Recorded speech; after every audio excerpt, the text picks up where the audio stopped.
Hi everybody, welcome to Wild West Wednesday. I have to adjust my camera for some reason. It always gets out of whack. Welcome to my stream. Thank you for attending. Who have we got in the chat? We got Pixie Cow, hello. We got A Maple Mystery, hello. We got Deluxe Tux and Electric Dragon UK and Proto Mill. And that's everyone who's chatted so far. And thank you for the follow. Someone named Arc something, I forget. Oh, hello, Cookie Monsuda on Discord reporting in. Hello, welcome, Red Guy, first time chat. Hello, Neviklink. Yes, if you are not following A Maple Mystery, please do so. A Maple Mystery. Follow A Maple Mystery so you can watch. Oh, thank you. I missed that. The text was covering. I'll get an email. Thank you for the follow,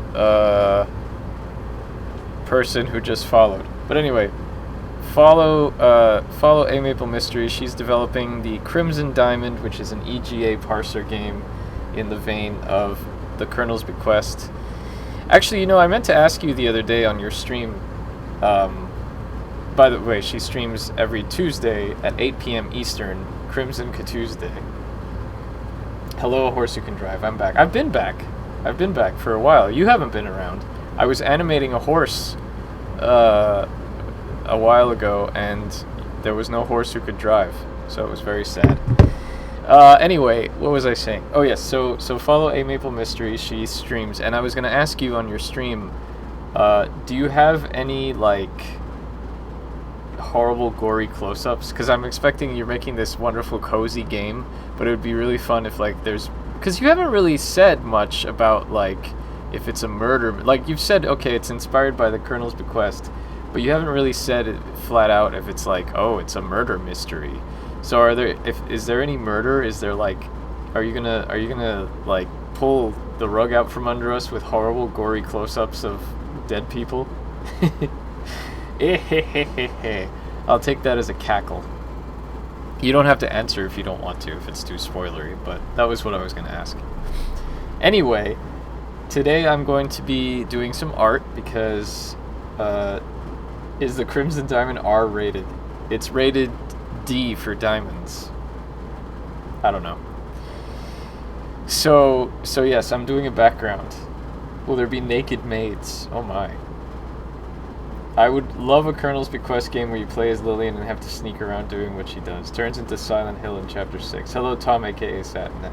It's about the people we murdered along the way. No, it'll be cozy. Okay, alright. You could always trick people and oh no, there's a red substance leaking out from under the door, and when you examine it, it's just jam or something. It was a cackle. Okay. Alright, so I'm going to be doing a interior today.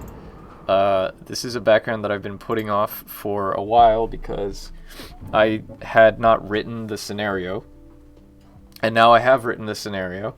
So I know what happens and exactly what I need and the blocking and all of that stuff. So I can now do this. It's the interior of a post office. So I'm going to just draw.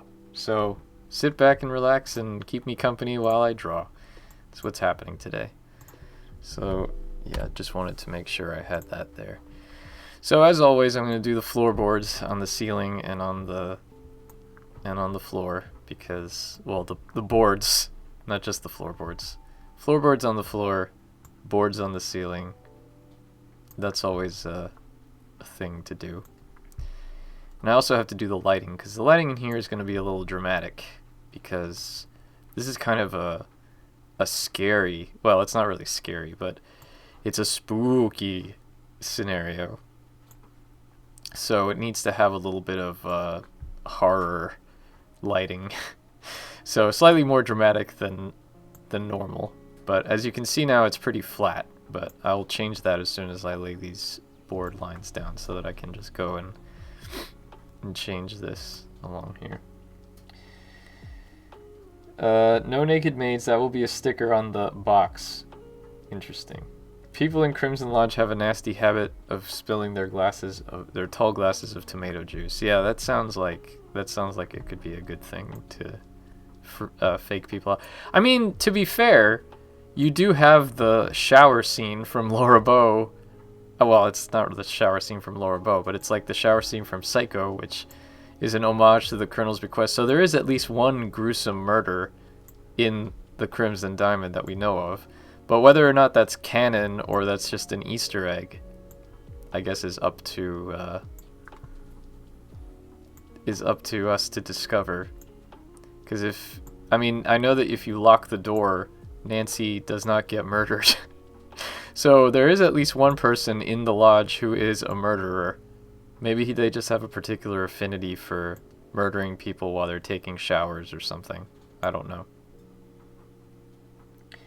Rated probably for over 13 or however Steam does it. Yeah, probably. What is the Dagger of Amon-Ra rated? Does it even have a rating? Because I feel like the Dagger of Amon-Ra is one of those games where it's not for children, but it's also like not really that. It gets pretty graphic in some places. I played it when I was like in 7th grade, so I would have been about 13, and I remember feeling like it was a bit gory. Like it would totally be an R-rated movie. Not just that, but it had a lot of innuendo and stuff in it. So, yeah. What will Rosewater be rated? I don't think I'm going to get an official rating from the ESRB, but T for teen is what I'm striving for. Like there's no like graphic violence or anything. There's no real strong language. So, about the same as Lamplight City, I would say. Less gory than Lamplight City, because Lamplight City had a couple of, like the close-up of the woman who burnt to death. That was a bit graphic. And, what else? I forget. But yeah, Rosewater is not, like, gritty or edgy or violent or gruesome or...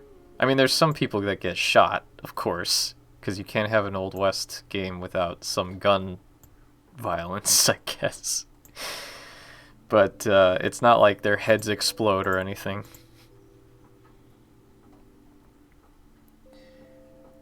Did you see the news that Steam is making it easier for devs to put their game on sale? Still taking 30% though. W for Wild. Will there be any buts? I don't think there will be any buts, no. There's not going to be any graphic nudity. There's definitely some suggested nudity, but there's no graphic nudity. Also, yes, I got an email from Steam, and it's not so much that they're making it... Well, I guess they are. All they're doing is reducing the cooldown period, because before you could only put your game on sale once every 6 weeks, and now it's every 4 weeks. So, that's about it. Which I guess is fine, but it also increases the odds that, people will wait for sales now to buy a game, and they won't buy your game at full price. So that's kind of crap, but it's the reality of it. Morricone, A Farewell to Cheyenne came up on Shuffle just now. A prophecy, perhaps.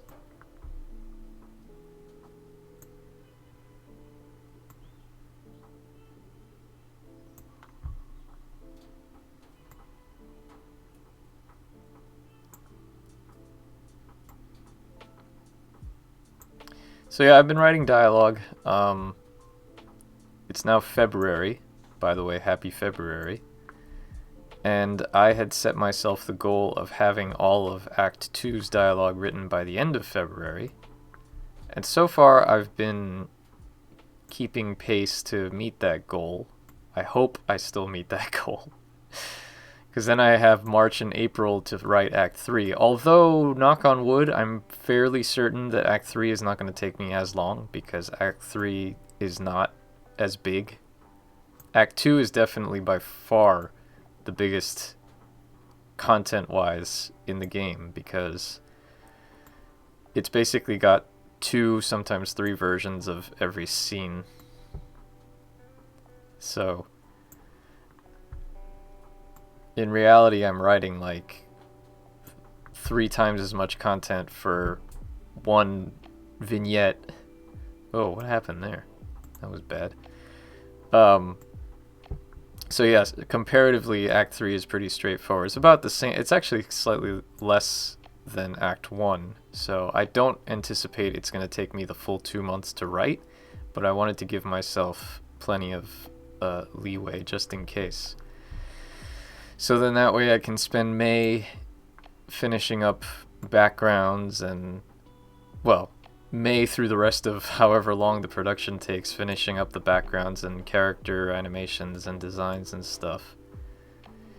And then, of course, casting and recording and all that. How many acts? 3. So, it's classic 3-act structure. Happy Groundhog Day, and also Happy Groundhog Day. Yeah, it is Groundhog Day. I hope that this day doesn't loop, though, because I would hate to lose the progress I made today. That would suck. Can you imagine, like, having a really good work day and then being like, oh, wait, it's the same day? I mean, it would be nice to, like, have the same day over and over and over to, like, refine and perfect, but you'd have to remember every single day to be able to make up for what you lost.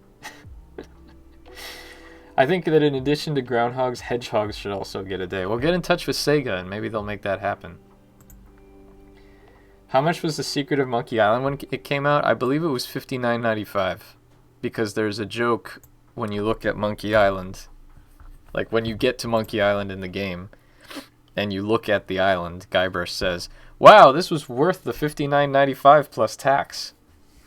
So, yeah, computer games were really expensive back in the day. They were about the same as AAA games now.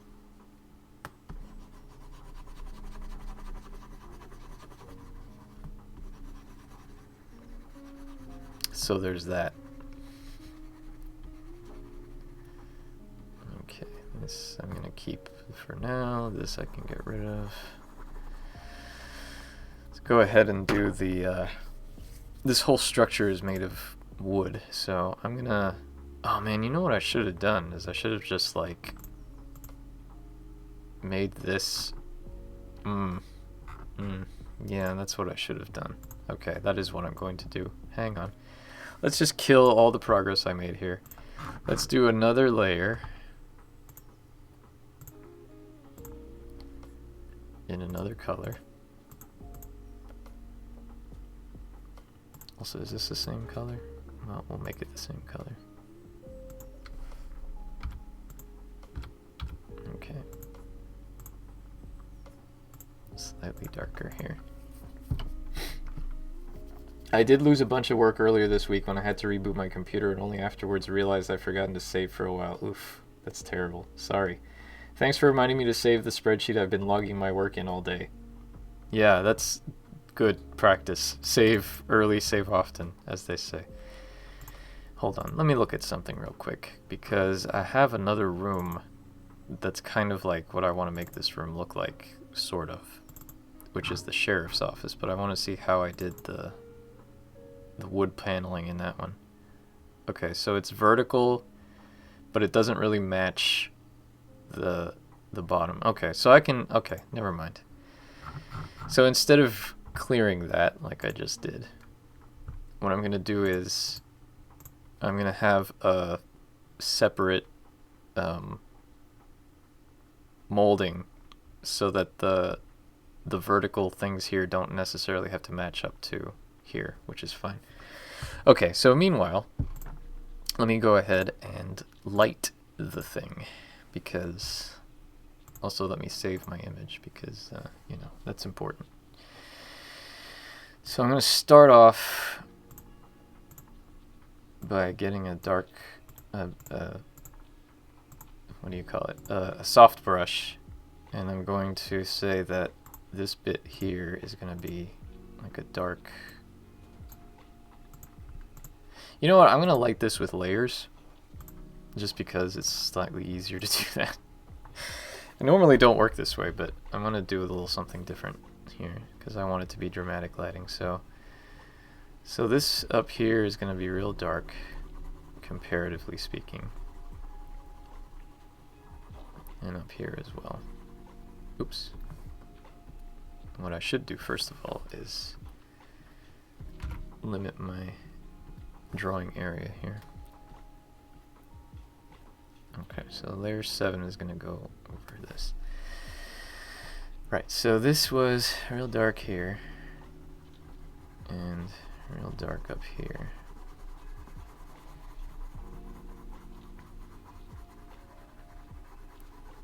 Okay, so then this window light's going to be reflecting here, and this is going to be up and up here, so that's fine. But then this is going to be real dark here, and this is going to be dark there, and then this is going to be also dark here and here, and I guess underneath here as well. So this will be like that, and I guess the corner here will also be kind of dark because there's got to be a dark corner where no light is coming in, really. The corners always get kind of... Okay. So this really only has to come to like here. Right. Okay. Okay, so then this is going to be an overlay layer.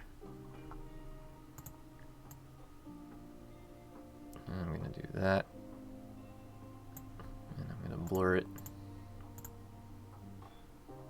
Sort of. What's happening? I've been really into hedgehogs lately, I can tell. I did lose a bunch of work earlier this week when I had to reboot my computer, and only afterwards realized... Oh, I read that already. When was the last time that I vacuumed? Oh, it's been at least a couple of weeks. HDR pixel art. Well, this isn't really pixel art, technically. I mean, it's painting, really. So,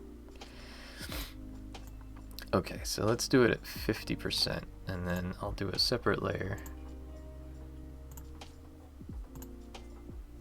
which is basically my light layer, which is going to be like sort of this here. So this is going to come through here, and this is going to be the shadow of or the shape of the door, and this is going to be the shape of the window, and this is going to be the shape of this window. So there's a lot of light there, and then there's going to be some light up here, but not too much. And then of course there's going to be like a hidden light source back here, so this is going to be like this, and like this here.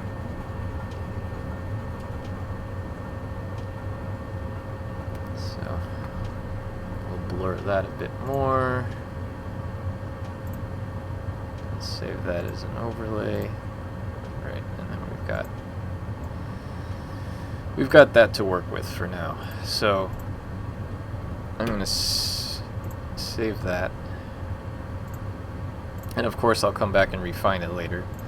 But this is basically the basic lighting that I want to deal with here. So to get rid of that, let's go ahead and paint the floorboards and the top boards with the lighting that they need. But actually first we go ahead and put in some horizontal lines.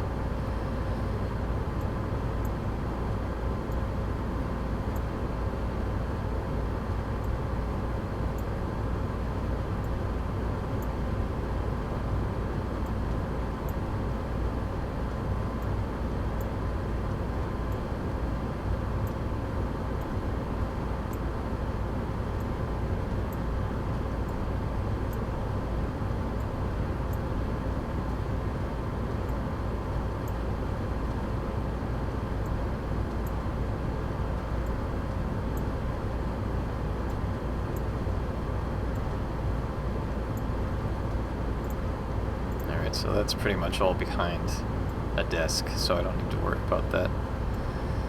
Let's do this way.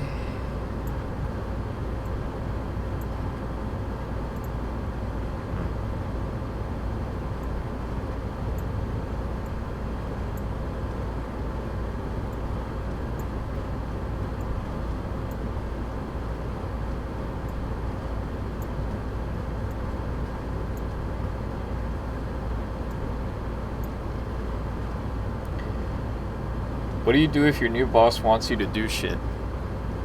I mean, isn't the whole point of having a boss for them to tell you what to do? So shouldn't you do it?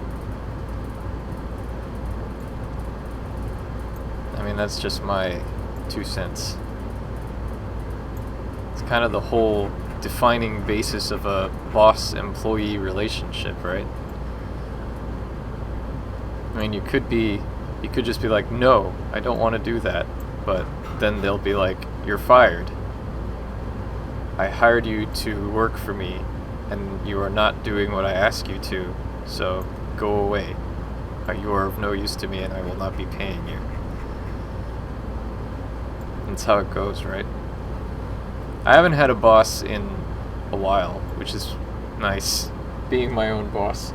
Or it'll be it. I would prefer not to. No, I already know what to do. I do my tickets and contribute to the team. Okay, so then what's the issue? Are you just asking me personally what to do? What I would do?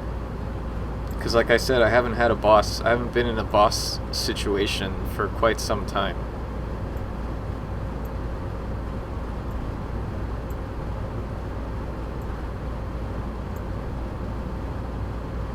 My boss is there to give me emotional support. Hello, Canadian corn dog. That's a great username. New boss is new to company. I see. My bosses would have to work really hard if they wanted to fire me. Okay. And he is making up work that did not exist before he came. Oh, I see. So he's kind of like establishing dominance by making up stuff to sort of be like, hey, look, I'm useful. I have a purpose. I'm here to make you work. And here's some work to do. I'm totally armchair analyzing your boss, but that's what this sounds like to me. I mean, if your boss is just creating busy work, I can't believe your boss is making you work. If your boss is just making you do busy work, that's kind of crap.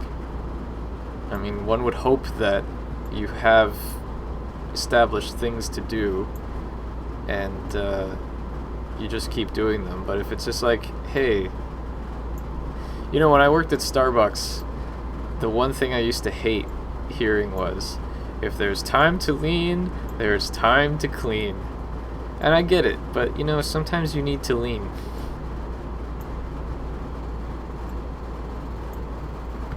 Sometimes you need to take a little break and do some leaning and, you know, get all that stress out from whatever you just did. If there's time to think, there's time to drink. I like that. Also, hello hoaxfish. T-pose at him. That could also work. There's a lot of people. There's a lot of new people today. So, I'm gonna go ahead and play the Rosewater trailer for you while I lean a little bit. So, we'll play the Rosewater trailer real quick and I'll come back.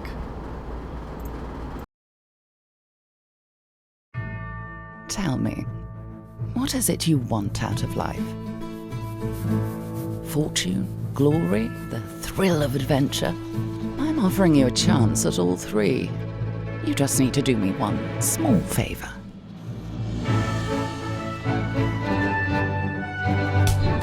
You've something of a reputation, you know. Clever, resourceful, maybe a little dangerous. I do hope that's accurate. The path won't be straightforward. You'll encounter obstacles along the way, perhaps even some other dangerous people. You'll need some help, but I assure you the rewards far outweigh the risks. You will be richer than you ever thought possible, if you can deliver.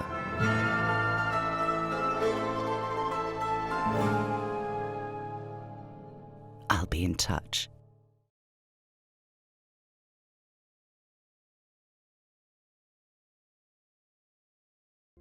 So that is Rosewater, which is the game I am currently drawing this background for. Less saying, more paying. So yes, if this is your first time on the stream and you have no idea what I'm actually working on, that's what I'm working on. So there you go. Okay, so let's do some boards. with some brushes that are very small. Oh, thank you, Canadian corn dog. Okay. This is the fun part. This is just the texturing of the wood bits that are so fun. Because they're so tedious.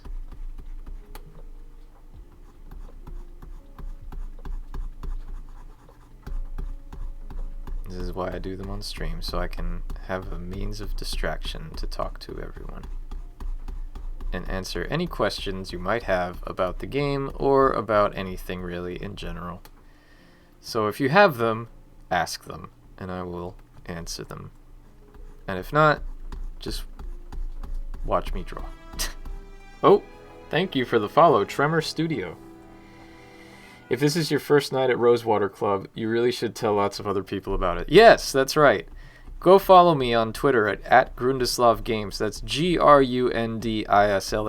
Games. I mean, it's my Twitch name plus the word games afterwards. Go on there and give a retweet. Go on Steam, wishlist Rosewater, or go on GOG and wishlist it too. Go help spread the word. I've been doing some character bio tweets this week, and they haven't really gotten that much engagement, so go out there and help spread the word. I was expecting a Slav with that name. No, sorry to disappoint you. I'm not a Slav. I can be a slob, but not a Slav.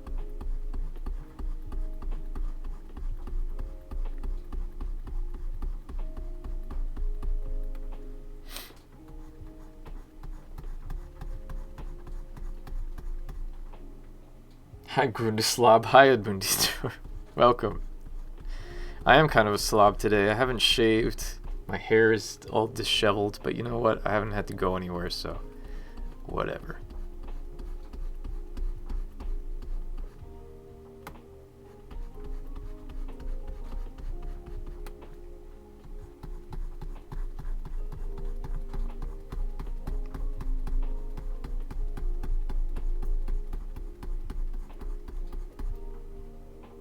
Hello, Tremor Studio. First time chat from you. Welcome.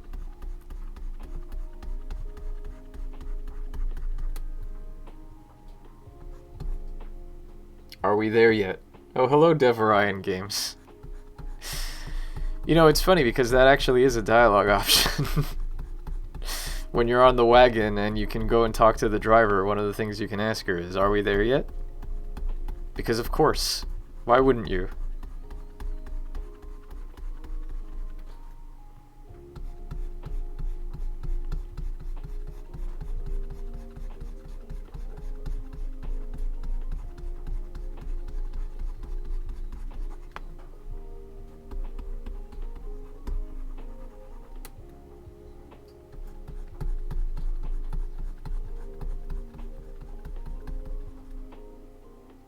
Oh, hello, Ivy David Esty. It's been a while. I'm well. How are you?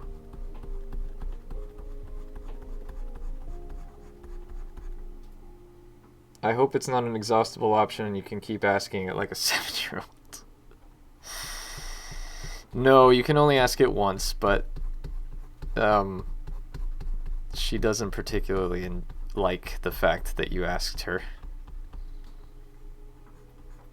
I do remember there was one AGS game that was called Are We There Yet? And it was voiced, and it was a little kid going, "Are we there yet?" And his dad going, "No, fuck off!" It was pretty funny. Just on constant loop. There was no end to it. You had to manually quit.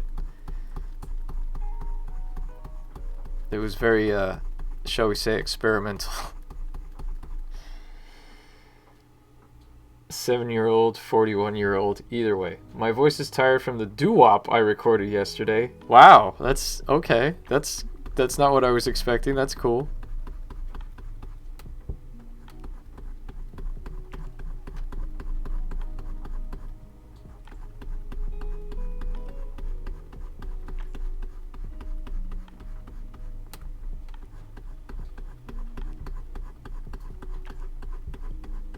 How long were you recording it for?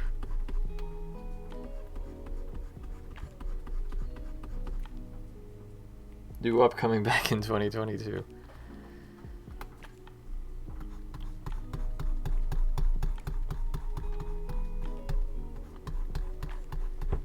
Everything comes back eventually.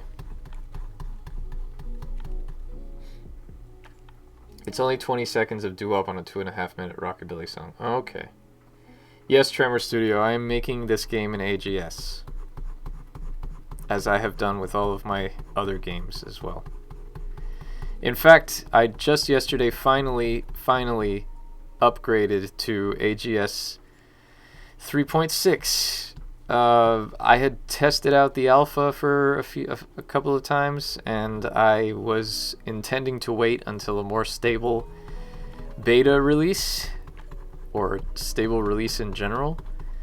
But from what I've been reading, they're pretty close to a stable release. And also, in the most recent update, they removed it used to be that you had a 500 character limit on lines of code. And it just so happens that I was coding in some text yesterday that needed more than 500 characters. So rather than wait, I just decided to upgrade to 3.6. Because it was my first time doing anything like it, it was a proper challenge. Okay, interesting. Happy birthday to AGS. AGS is 25 years old this year. That is a long time for this engine to be around. I remember using it back in the day, back in like 2001. My first ever AGS game that I released was November of 2001, so that was something. Although I definitely remember working on an well, no, actually I did end up releasing it later, but I started working on my first AGS games in like 2000. I remember being in my freshman dorm doing pixel art when I should have been studying, but instead I was doing pixel art. So that was a thing.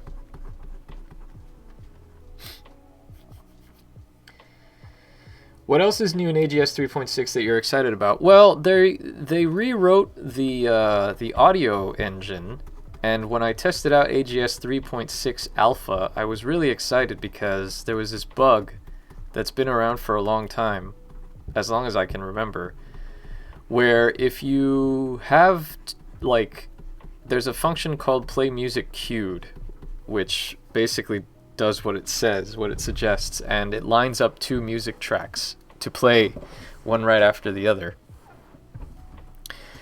So I was trying to do a trick where you have, if you have a track that has an intro and then it has a loop, so that it doesn't just it's not just one track that loops, it's it has a definite intro point and then a loop point. What I like to do is, you cut it up into two seamlessly, so that ideally you play the intro, and then when the intro stops, the loop part starts, and there's a seamless little transition between the two when it happens. So AGS lets you crossfade music tracks, and you can set the speed of how fast it crossfades, including setting it to no crossfade, so it just starts up without any sort of crossfade, right? Yes, I actually do have an iMuse. I've figured out how to make an iMuse style thing in AGS. But anyway, so usually what I do is, I'll play the intro track. I set the crossfade to 0, so that and then I play the loop queued, so that when the intro track stops playing, it'll immediately start playing the loop track without any sort of crossfade, so it sounds like it just comes up seamlessly, and it loops, and it's always had this 0.1, 0.0 or 0.001 second little hiccup, and sometimes it's more noticeable than others, and it's always annoyed me, and it's been there forever. And when they put out AGS 3.6 alpha, they said, oh, we rewrote the sound system, so we've got more tracks and like it's better and it's like SDL based. So I tried alpha 10 and the problem was fixed and I was very happy. And I was like, oh man, this is the reason to switch to AGS 3.6, because this annoying problem has finally been solved.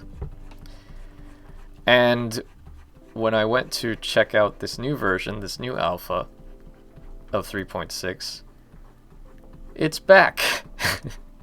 And what's worse is, when I went to check out I downloaded the 3.6 alpha 10 again to compare, and it was in 3.6 alpha 10 now, when it hadn't been the first time I tested it. So I don't know what's causing it, but it's still there. It's been documented. It's on the bug list in the GitHub repository for AGS. I made a bunch of little test games for them to compare and check it out. But I really hope they fix it, because it's annoying.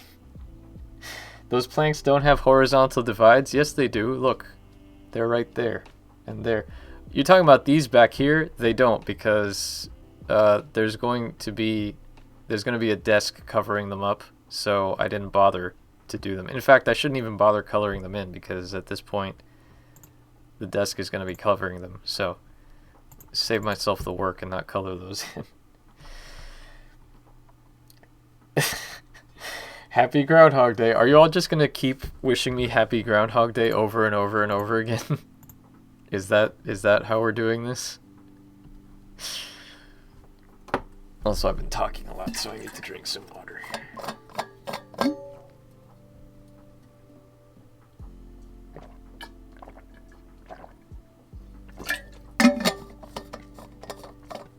Well, I wasn't going to, but since you asked.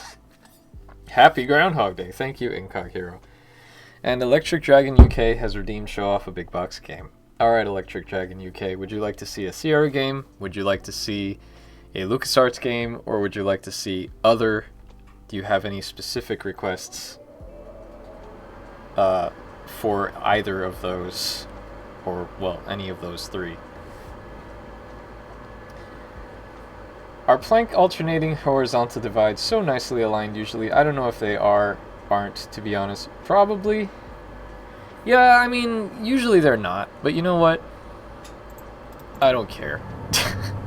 I mean, I guess it depends. Like, in a structure like... Ooh, excuse me. In a structure like this, where it would probably be just like rough-hewn, not perfectly measured, probably not. But I don't care. Anyway, let's go for other. Alright, let me go find an other box to show. Let's see if I have anything thematically appropriate. Oh, here we go. This is not thematically appropriate, but this is a box that I have had. Well, I used to have the box, and then I got rid of the box, and instead of finding the box again on eBay, as I usually do. Wait, so a 0.01 second delay in audio matters, but these impossibly perfect planks don't? Touche. Touche. Hello, Art Burklaus. Artie Burklaus. Welcome. So this is a box that I used to have, and I actually, instead of going on eBay to recover it, I had a friend who had it, just the box, and was like, hey, I'll give it to you, so he gave it to me. It's Simon the Sorcerer. I bought this game at a Kmart back in, like, the 90s. The late 90s. Maybe even the 2000s. No, it was definitely the 90s. So this is obviously the American box. It's one of those, like, open up boxes, which is weird because there's nothing inside here. I don't know why they bothered making it a flap, because it's literally just the same image on either side. Yeah, so you've got the text back here. And the rhyme, which I've never quite understood, which says, find a well, cast a spell, make a mistake, go to $! %, %! Exclamation, exclamation. So I don't quite understand why that's there, because that's not even in the game or anything. Join Simon, the hippest sorcerer around, as he is magically transported into an enchanting new dimension of bizarre interactive animation. Simon is not your ordinary sorcerer. He's an adolescent with an attitude. Involuntarily and perhaps regrettably entrusted with a mystical quest to save Calypso from the evil wizard Sordid. Who's Calypso? I don't know. He might just be talking about the music. Yes, no, I know it's hell, but it's... yeah. It's naughty. Makes those counterculture 10-year-olds more likely to buy it. Yeah, exactly. The two things in the 90s that let you know that it was Bart Simpson was either describing someone as with an attitude or with an overbite, which I have no idea why that would be. Explore the unknown. Simon takes you on an unpredictable journey through seemingly endless animated scenes filled with mystery, magic, and amusement. Explore the realms of Simon's new fantasy world and uncover strange clues that lead you to the revelation of a puzzling plot. Discover the unexpected. Acquire the knowledge of a sorcerer by unraveling the mysteries of Simon's questionable quest. Discover a strange world filled with beer-swilling trolls, a two-headed schizophrenic store clerk, swamplings, werefrogs, and more. Speak the unutterable. Armed with a sharp wit and a tongue to match, our reluctant hero engages in conversations that make most red in the face. Join Simon, the bad boy of sorcery, as adolescent vitality and juvenile curiosity inspire him to speak his mind and get you into some very interesting situations. Thank you for the subscription, Ambrosine0. Was this promo text written by an AI? It might have been. So let's see what's inside the box, shall we? Probably nothing. Nope, just the CD-ROM. Just the CD-ROM, which basically has the exact same thing on the back, and the CD, which is also the same design as the inside flap, and the quote-unquote manual, which, oh my god, isn't a manual at all. So there's no documentation for this game. There was no documentation for this game when I got it. So I put it in the drive and started playing, and it made no sense. Also, it ran really, really slow. So, yeah. A Tesco value big box. Except this was from Kmart. So, yeah.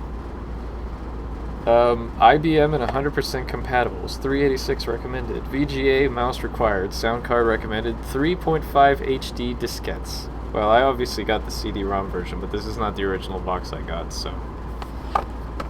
Are Kmart's still around? No! They're all gone.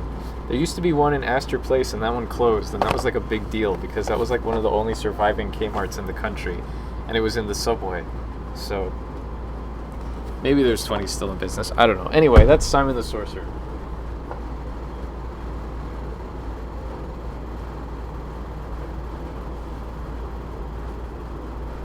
Thank you, Electric Dragon UK, for redeeming that. Alright, let's go back here. Alright, so since you all are so rightly offended by the perfection of the alignment of the boards, let's skew them up a little bit. Why the heck not? Let's make them more, well, first of all, let me erase them properly.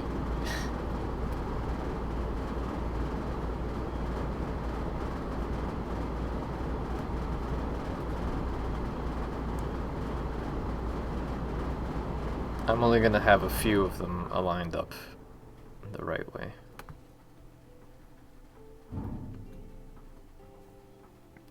Google says 12 are still open as of January 20th, 2022. Interesting. Does it say where? Kmart kind of went the way of Long John Silver's, which is a shame. I used to like Long John Silver's.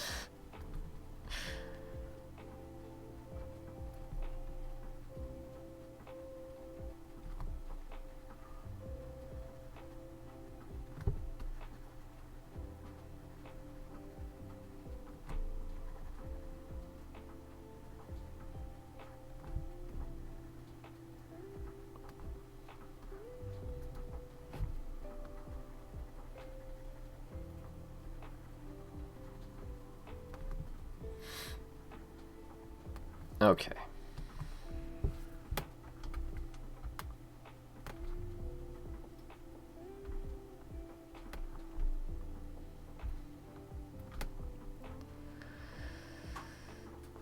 No, that's wrong. do every other one. So, here.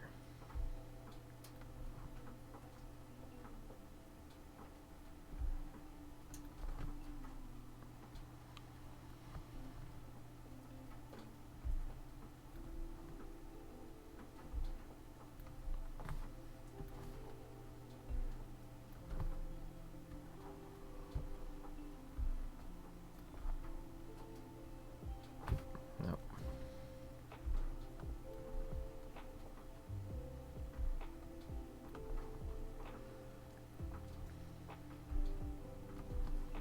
There. 2 in Florida, 1 in Bridgehampton, New York, 4 in the Virgin Islands, 1 in Guam, 1 in Puerto Rico, 2 in Jersey, 1 in Montana. Wow. And where are the other 2? Oh wait, no, where's the other 1?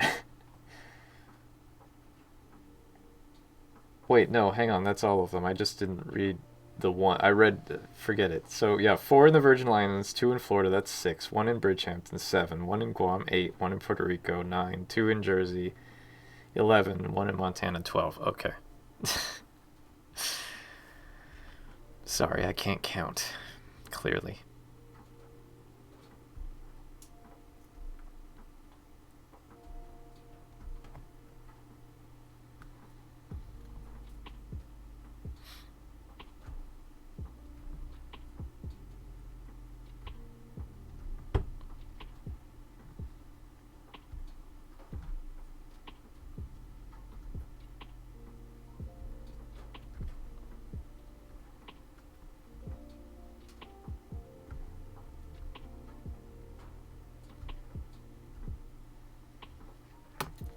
Okay.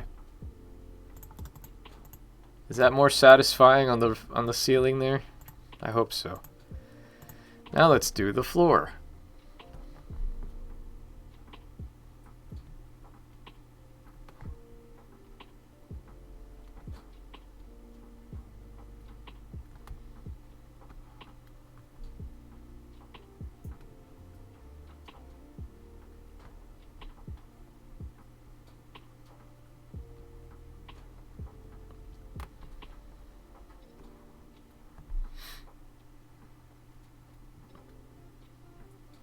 I'm going to say yes, it is, because already I can... It's too uniform having these all in the same spot.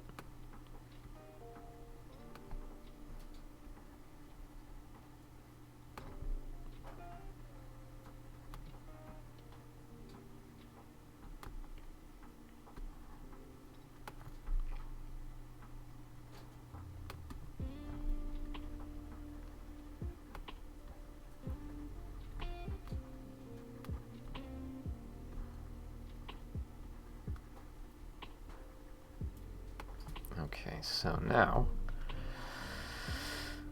we say, alright, this goes here.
Okay. That's better. Good. Right. Thanks for the suggestion, chat. That does in fact look better. And now it's time to do the ceiling. The ceiling is next. Clearly I've already been doing this too long if I'm starting to sing my comments. Woo indeed. How do you find painting, or I guess pixeling, because you do definite pixel by pixel art for EGA, how do you find the process of doing like wooden planks and floorboards and stuff, A Maple Mystery? What's your technique? I don't think I've ever actually watched you do it on stream before.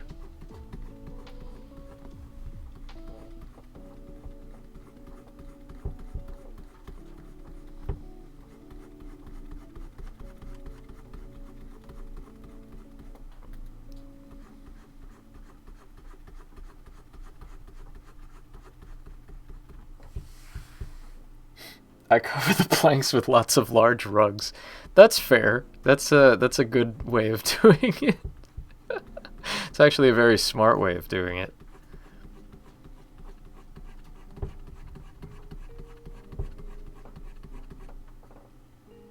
A ceiling rug, so I don't have to draw them much, yes. I have some ceiling rugs. Except they're not rugs, they're curtains. But I also have ceiling plastic, which is weird.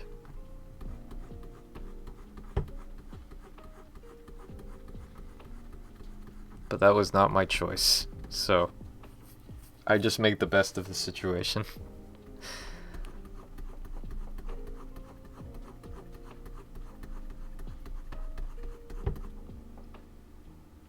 Oh wow, I just realized I have 599 followers. That's pretty good. One more and I'll have 600. Quick, someone go out there and tell someone to follow me.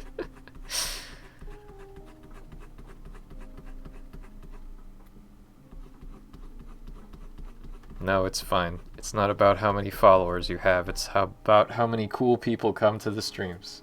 And all the cool people are here. I guess carpeting on the ceiling could be handy if you ever pull a Fred Astaire and dance around in the whole room.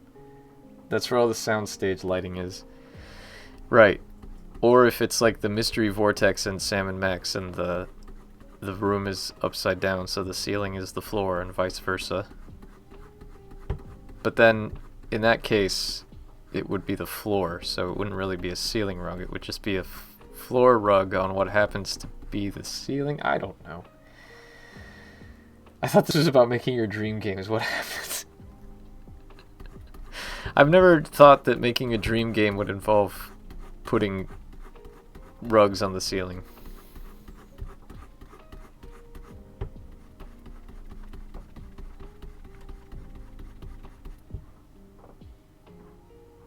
How about some stucco to interrupt the monotony of drawing ceiling boards? Stucco wasn't really used too much in the American Southwest, I don't believe. Adobe was, but not stucco, and certainly not for a post office, unfortunately.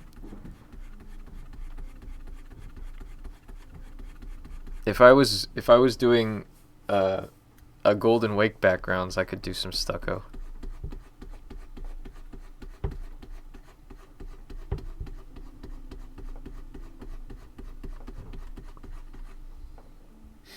Wall rugs are tapestries, right? You're using Adobe, get it? Oh, Jesus. Yes, I get it. Also, the cooler each person is, then the amount of coolness in chat is still at a very high level. That's right. How did they ever afford the subscription? And people wonder why I stick to coding. It might be a well-to-do post office, perhaps. No, it's very much not. It's very much a tiny, tiny little post office in the middle of nowhere. In the middle of the forest or desert, depending on when you encounter it. See, it looks like I have the exterior out here. It's either here or here. One or two. 1 or 2. But anyway, it's a very small post office is what I'm saying.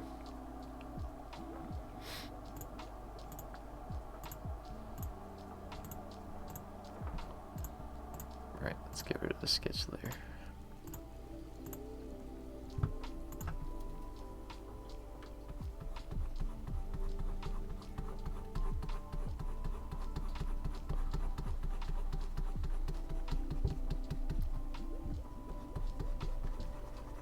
So here's a little question for you all.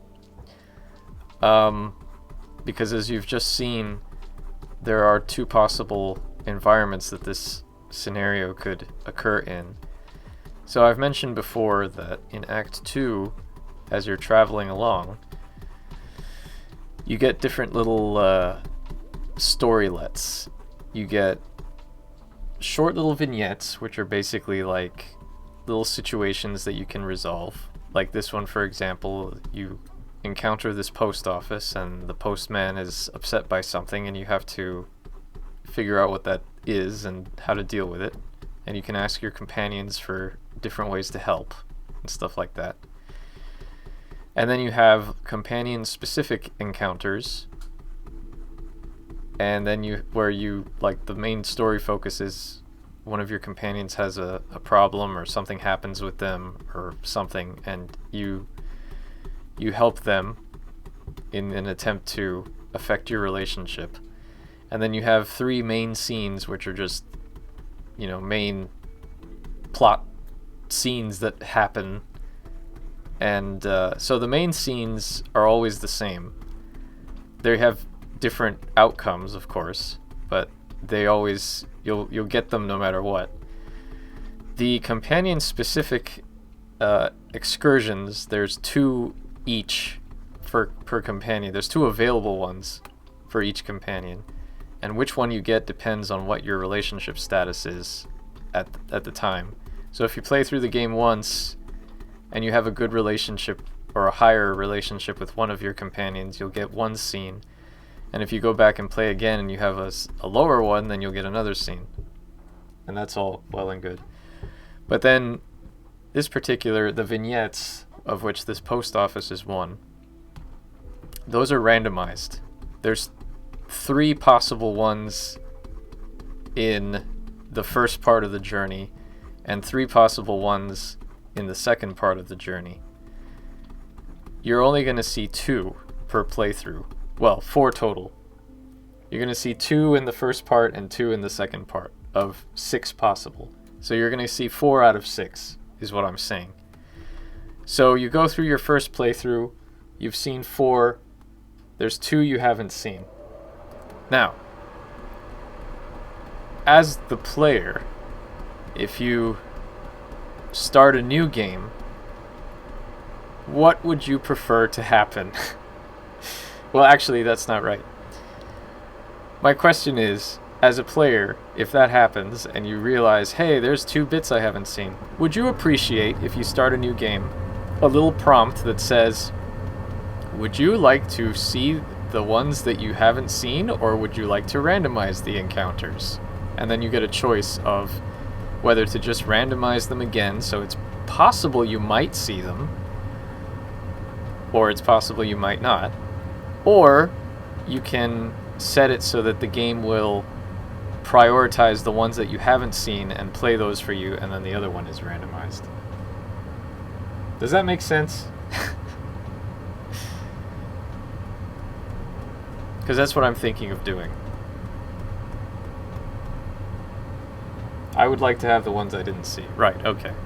Yeah, so basically what I'm planning on doing is this. When the game finishes, it'll write a file, an external file, that will note down which situations you didn't see. And then if you go back and you start a new game and you pick, I'd like to see the ones I didn't, then when it rolls the random number generator to determine which ones you'll get, then it won't roll, it'll just play the one that you didn't see and then roll the one for the other one. Right. And that's if you pick it. And if you don't, then then it'll just randomize it again. And the prompt will only come up once you've finished the game once, and it has that file there to read to say, oh, they already finished the game. Okay, well, let me ask them if they want to do this. Okay, so you all seem to be on board with that idea.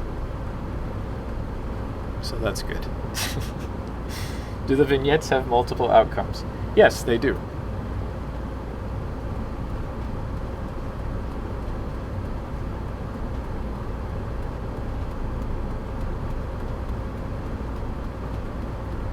Most of them do, right?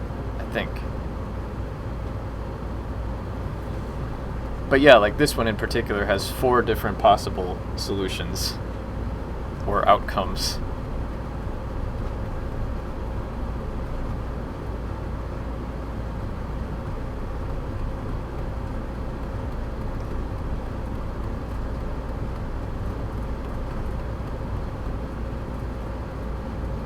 So if you're a completionist, what I'm saying is there's a lot of content in this game, which is partly why it's taking me so long to write Act 2.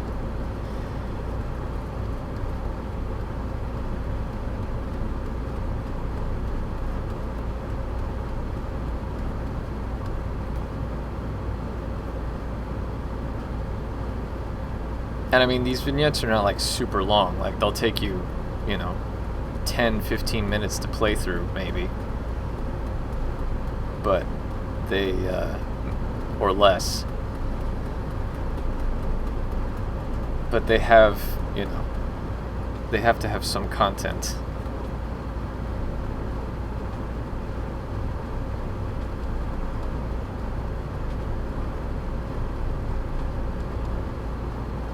Ahoy hoy, H.C. Willard.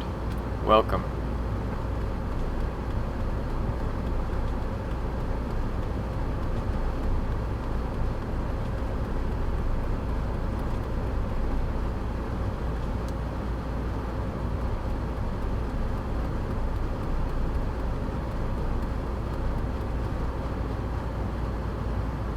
Destroy, control, synthesis, and no action. Oh wait, that's Mass Effect 3. Okay, I never played any of the I mean, I played 5 minutes of the first Mass Effect and bounced off it, so I don't know what I don't know. How is Rosewater doing? It's doing alright. I am currently doing some floorboards in a background that I am drawing for it.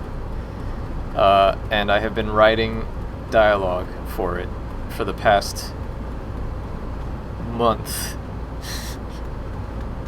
And that's been my primary track of work for the past month. Except on Wednesdays when I stream art. So. Oh, also, are you still here, A Horse Who Can Drive? I just remembered that you wanted to see my horse animation.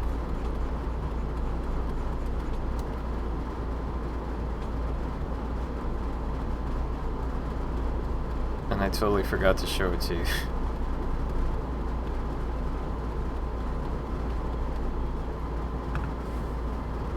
Okay, there we go. Alright, so we've got that, and now let's do some highlights. My favorite. So these highlights are going to be interesting because the light is coming in from the side here, so the highlight is going to be here.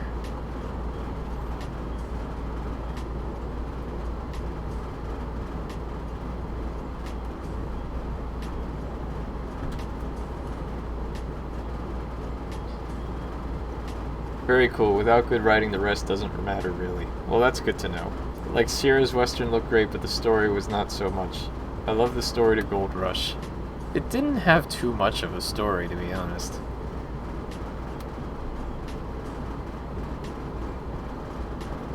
I mean, it was pretty simple.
Maybe my childhood nostalgia is biasing my memory real well.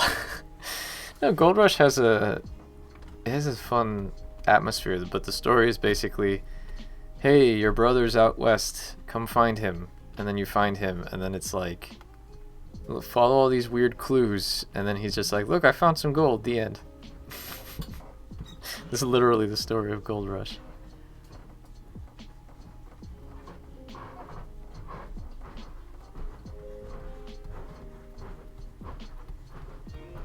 There isn't much in the way of character development. There's really no characters to speak to.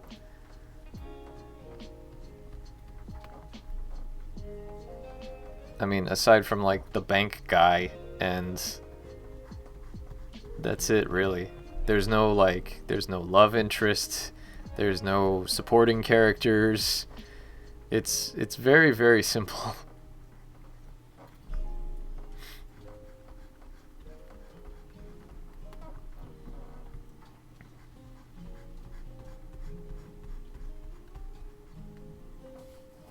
Sure, just keep assailing my cherished memories. Sorry. I'm not saying it's a bad game. It's not.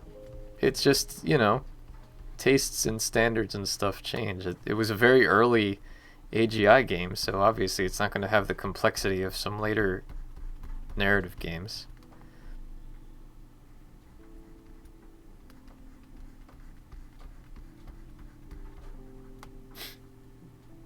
Next, I suppose you're going to tell me the codename Iceman was too hard and the sub-simulator parts sucked. Oh, wait. I never got past those parts in codename Iceman, so I don't know.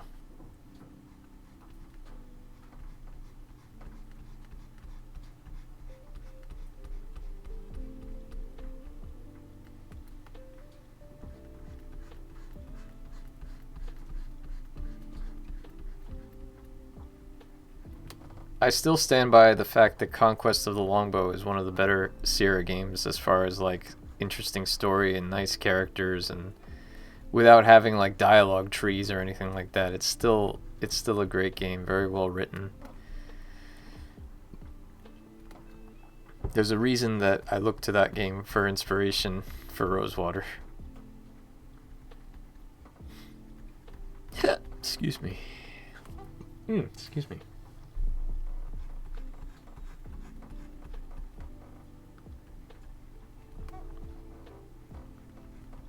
Also, what other game can you think of where the intro is in the form of a troubadour song that you can actually sing along to?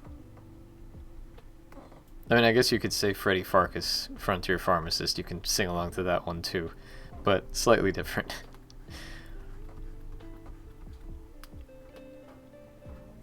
Nosewater. Charlie Ledger in the 19th century is journeying with his companions to find fame and fortune by finding the best kerchiefs in the world. Oh, by the way, Nemeklink, I don't know if you saw, but Cressup from the Adventure Games podcast is going to be playing through Amos Green's Final Repose tonight, or this afternoon, at 8:30 GMT, which I believe is 3:30 Eastern. She's going to be playing it with the creators, so you can go there and throw your Biggie quotes at them and show how much of a fan you are. Yes, in an hour. There you go.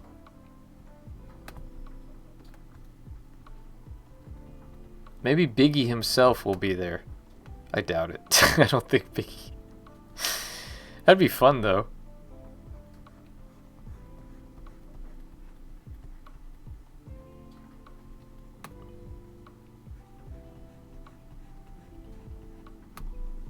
At the very least, if Michael or Mikhail or however he pronounces it is there, you can hear him talk like Jonas.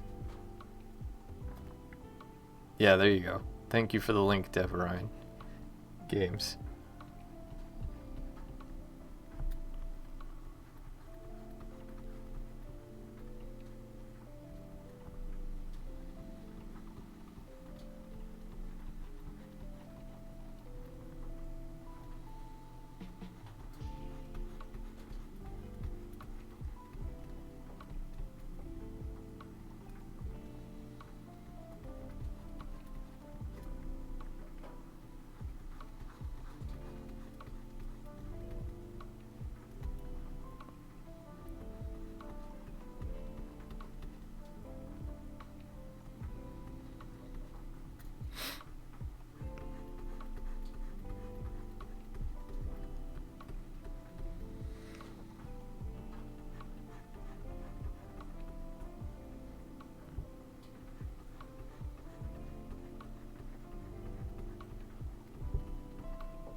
Okay.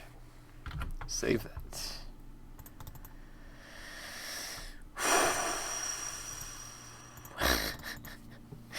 Alright, same deal here. Just instead of the top, we do the bottom.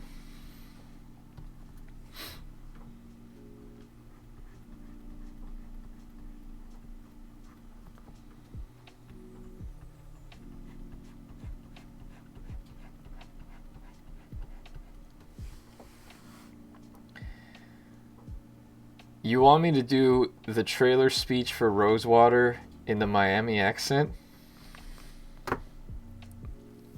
Okay. I have to remember what the trailer speech... Hold on. I know how I can do that.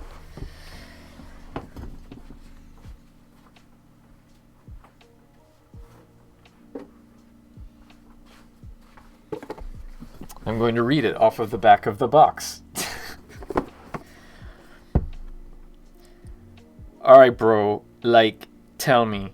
What is it you want out of life? Fortune? Like, glory? Or, like, the thrill of adventure? Like, I'm offering you a chance at all three, bro. You just need to do me one small favor. There you go.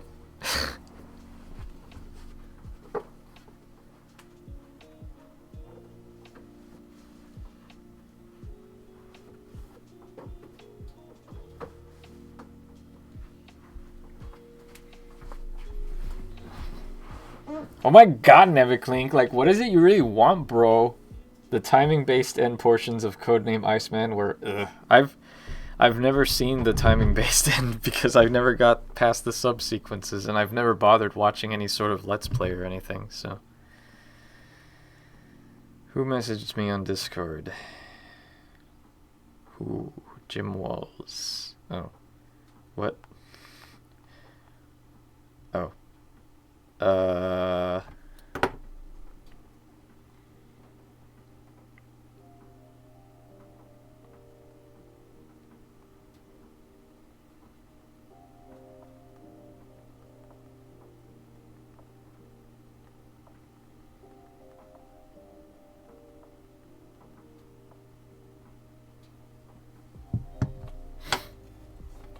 Okay. Anyway. So, right. Let's see here. So so I guess it would be, yeah, it would be this way. That works.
Sorry, it's rude of me to be typing on Discord while I'm streaming, but I'm doing it anyway!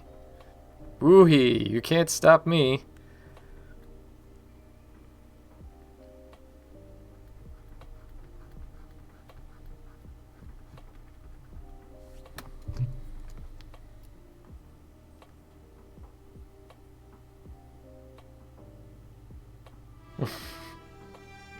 Oh, thank you, dual names. Hello, dual names. There are other people out there that have AGS pinned. Yes, I do have AGS pinned on my desktop, actually. I was just saying earlier that I finally bit the bullet and upgraded to 3.6 yesterday. Specifically because of the removal of the 500 character limit on lines of code. So, there you go. Also, how am I not? How are you not pinned?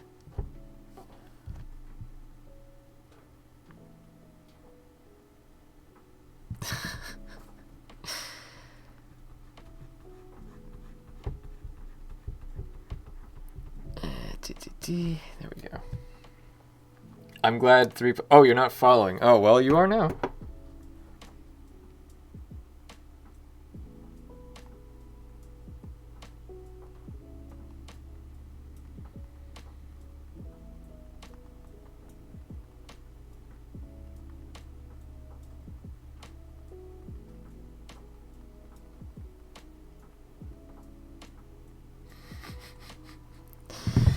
Anyway, I'm still on 3.3.5. I'm scared to upgrade.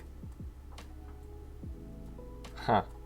How was I not? I've seen like over 20 streams. Oh, I don't know, but I'm glad you are because you are now follower number 600. Well done. Thank you, Dual Names.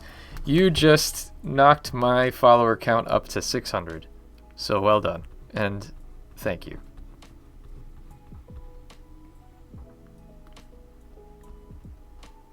I wish I had some sort of like balloon graphic or something. I remember I had this discussion. Hey guys, let's move to SDL. Ha, not that good. Nah, not that good. 3 months later, AGS SDL. Is the fact that AGS is SDL now, does that mean that it's... Because I know nothing about porting. Does that make it easier to port to Switch, for example? Because I know that there was that whole like SDL2, you could port it to Switch, blah blah blah thing. I don't know. But anyway. Fingers crossed the Lamplight City Switch port will be ready soon. SDL is a cross-platform image sound library. Okay. And controller. Yeah, explain this to me like I'm a 2-year-old, because I don't know anything about this stuff.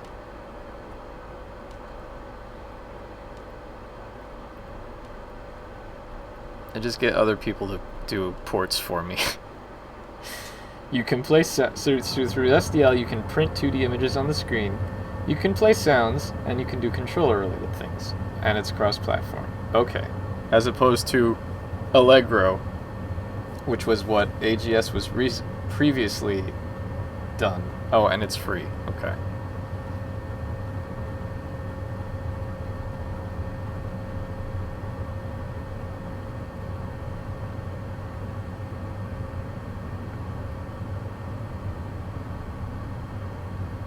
I mean, Allegro was great 20 years ago. Yeah, but so was AGS. Burn!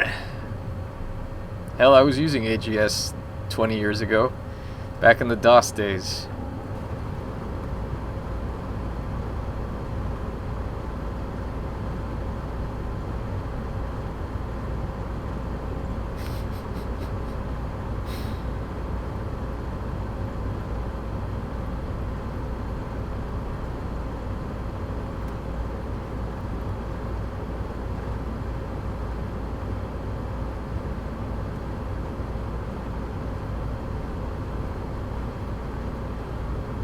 AGS is a great engine, to be honest. I found some small issues with it, but in my humble opinion, if we can somehow access the back end more, it can work and stay relevant. But the SDL thing was really, really needed.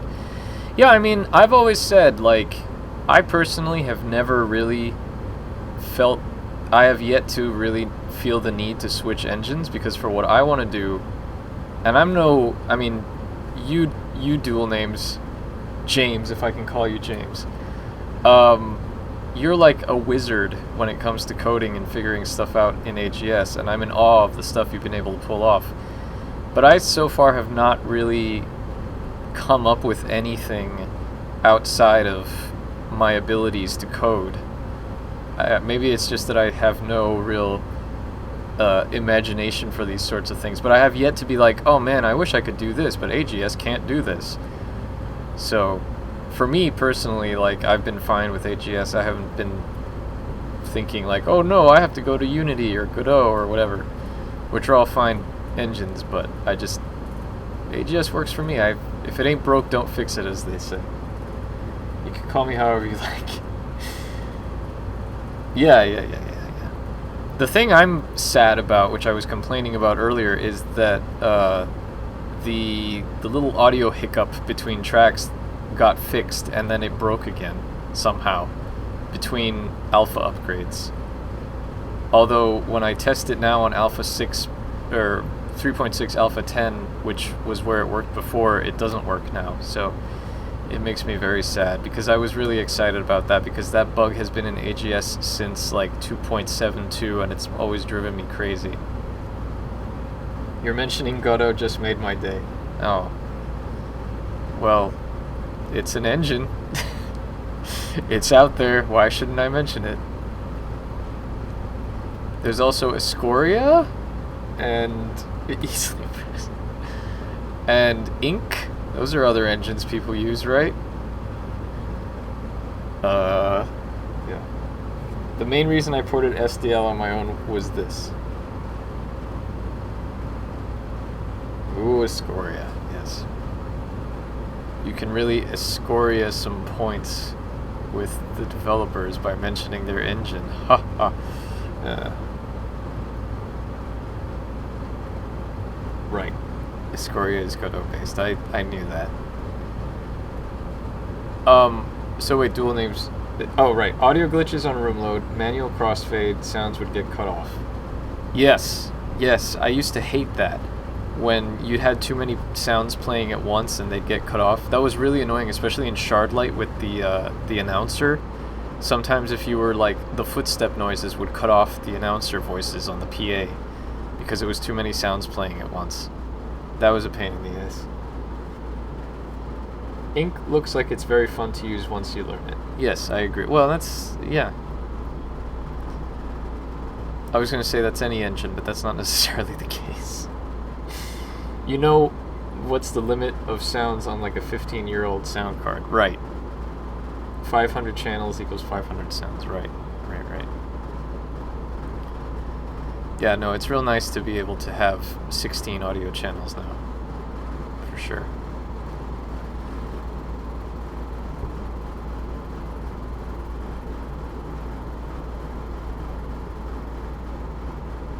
The one thing I wish would get removed is the 40 object per room limit, because I definitely went over that in the map screen in Lamplight City, and the room that I'm working on right now, the scene that I'm writing right now for this room is gonna skirt very close to that limit, so.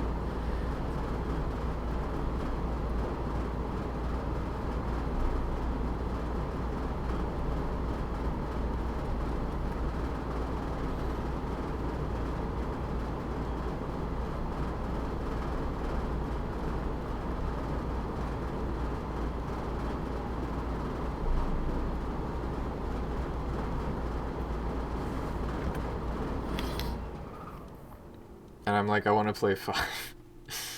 Also, from personal experience with the Switch, since you did bring it up, is the port that Dave is using cannot reveal more, but is using SDL. Yes. Okay.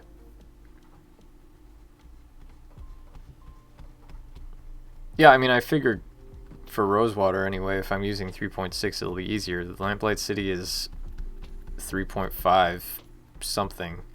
I forget. And that's been fun. But yeah, the Lamplight City Switch port is almost finished. As far as I know.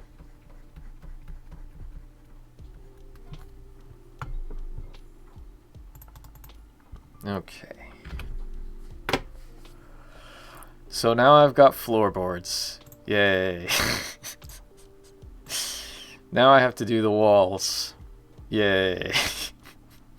I should make the walls slightly more colorful, because I don't know why I made them this sort of grayish color, but I definitely want to make them more wood-like, so. Excuse me. Let's do this. Let's do that. And let's do this. There, that's better. Will it make it easier to port to Android?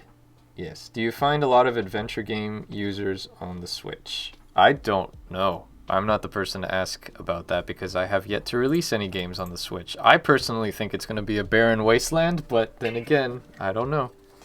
Because unlike Allegro, SDL is actually supported, ensuring it's always cross-platform. You can build it on your own compiler. Okay.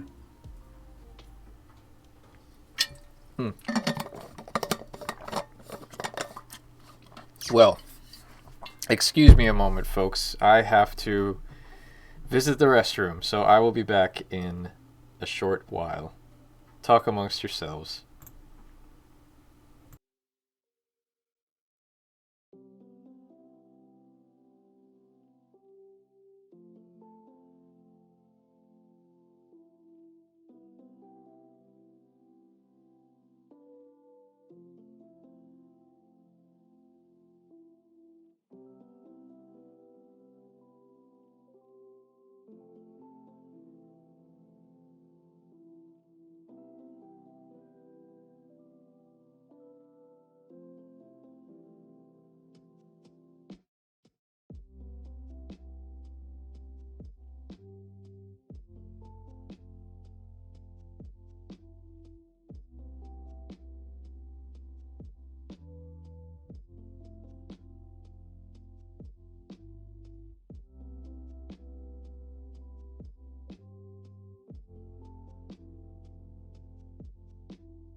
Okay, I am back.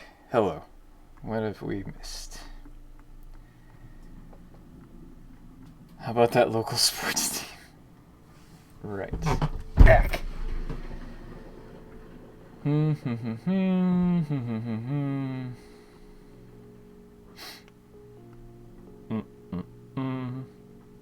Wait, the Switch can only run up to 1600 by 900? That's interesting.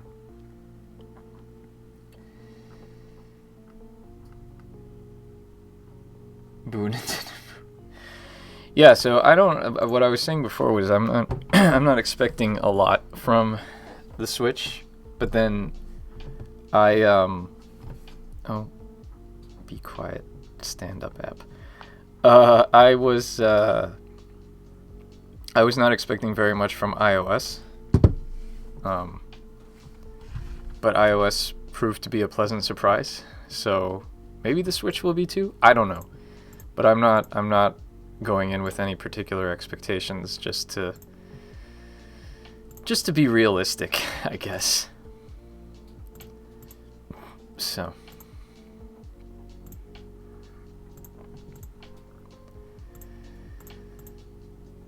alright, so here I'm gonna have some verticals.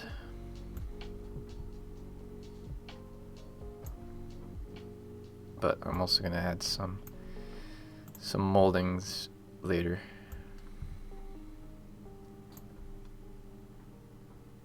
I expect nothing and I'm still disappointed. No, I expect nothing, so then that way I am realistic. And if I'm pleasantly surprised, then I'm pleasantly surprised.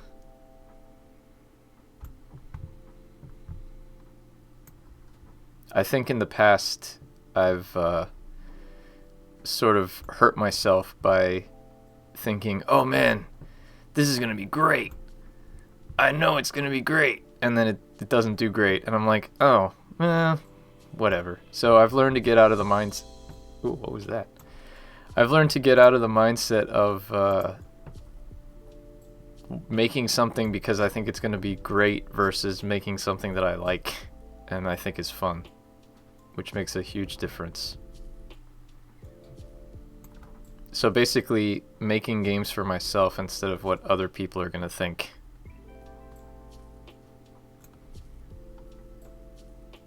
Oh, right, Malcolm in the Middle. Who drew the marvelous Rosewater poster? That would be Ivan Ulyanov.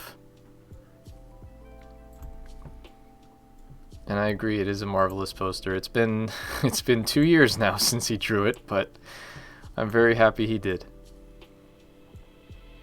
I remember getting the first draft of it sitting at a vegan restaurant in Dublin after Adventure X in 2019, which was the last international trip I've taken, and being like, wow, this looks great. And yeah. So it's been a while, but yeah.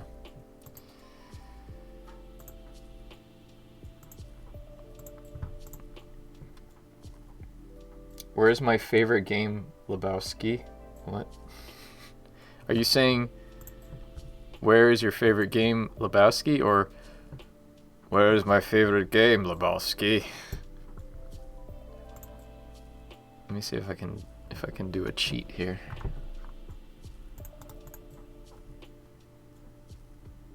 FMV? What? I was super excited for Adventure X because I was like, oh, we're going to be part of it with Strangeland, but then, yeah, I know.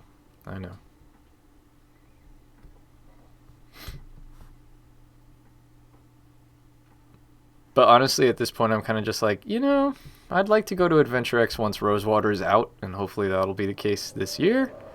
So I wouldn't mind going to Adventure X if it happened this year, if Rosewater's out. Otherwise, I'm just like, yeah, I'm just working on it. So, whatevs.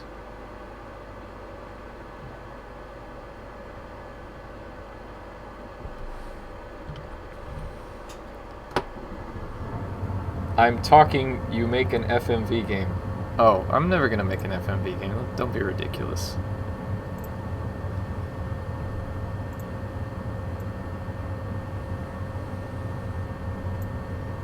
The only way I would make an FMV game is if, like, some random FMV company offered me millions of dollars to make an FMV game. But I don't see that happening, so I don't believe that will be in the future.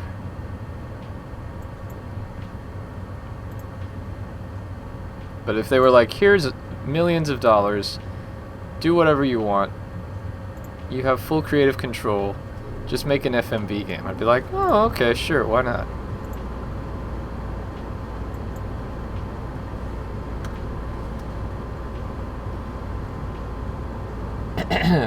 Would a hypothetical Adventure X 2022 turn down Strangeland because it was released too far back in the past? No. Adventure X takes, I think, as long as it's been released within the past 1 or 2 years, then it's fine. It's not, they don't have any sort of like, oh, it's too.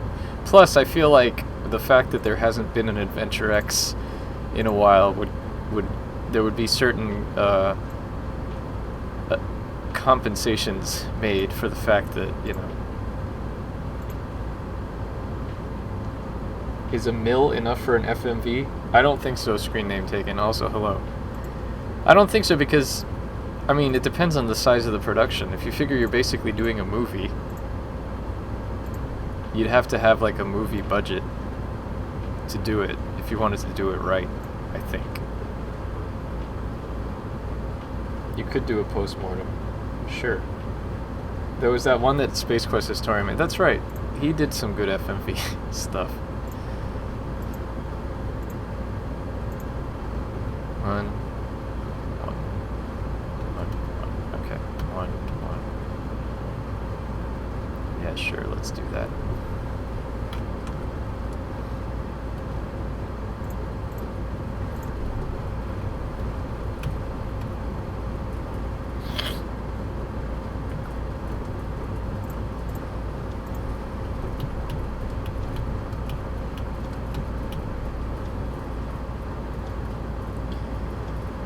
So I have to ask this because I asked Julie yesterday, so here's the boring question. Rosewater when? Hopefully, knock on wood, if I get everything done the way and at the speed that I want to, September or October of this year, hopefully. That's when I would like to have it finished and ready. I want to, my schedule right now is I want to have the script, the first draft of the script finished completely by April, have it edited in May so I can cast at the end of May, beginning of June, record over the summer, June, July, and then release in September or October. So, hopefully, but you know how these things go.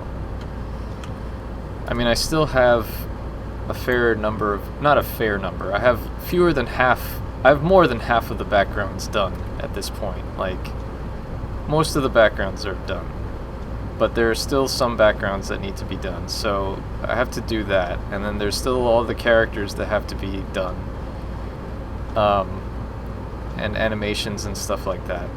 So it's not an insignificant amount of work, but it's also not like an overwhelming amount of work that still needs to be done. So it should be possible to get it out this year. But that's what I said last year. And we saw how that turned out. So yeah.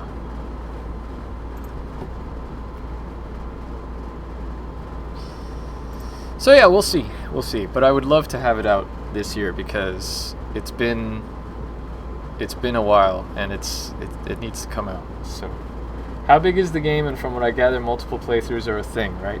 Yes. In your defense, you said possible, not probable. That's true. So the game, I would say, is probably about the same length as Lamplight City. I would say it would probably take maybe about 8 to 10 hours to play through. And yes, there is a lot of replayability because I was explaining before, so some of the puzzles have various solutions, and in Act 2 you have this journey that takes you along multiple encounters and vignettes and stuff. So actually what this background that I'm doing right now is for a little vignette that you can encounter, which is a post office where the postman is concerned about something. But as you can see here, hold on, Rosewater, no wait, the journey. There we go. I mean, the game already has about 120 something rooms. I don't anticipate it's going to have more than 130 by the time it's done, because I still have a few more rooms to put in. So that should give you an idea of how big it is. But, so, there's this post office, but the post office can be in the desert, or it can be in the forest. Oops.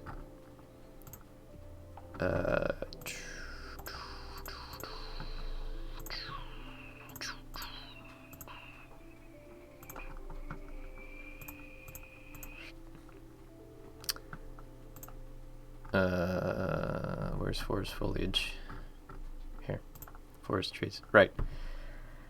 So, right, there's two versions of this, because you can either, depending on what point you have this encounter, if you have it at all on your journey, you can either be in the desert or in the forest. Yes, so there's there's a pool of 6 small encounters, which I'm calling vignettes, which are basically just like short little situations where you encounter somebody and they have a situation and you can deal with it. And there's multiple solutions on how to deal with it based on how you use, I mean, like which companions you ask to help you and stuff like that. And those are like, maybe like 5, 10, 15 minutes of gameplay maybe. But the pool of 6 is randomized, so you'll only get 4 per playthrough. And then if you, so each companion also has a particular excursion that's like focused on them and their issues.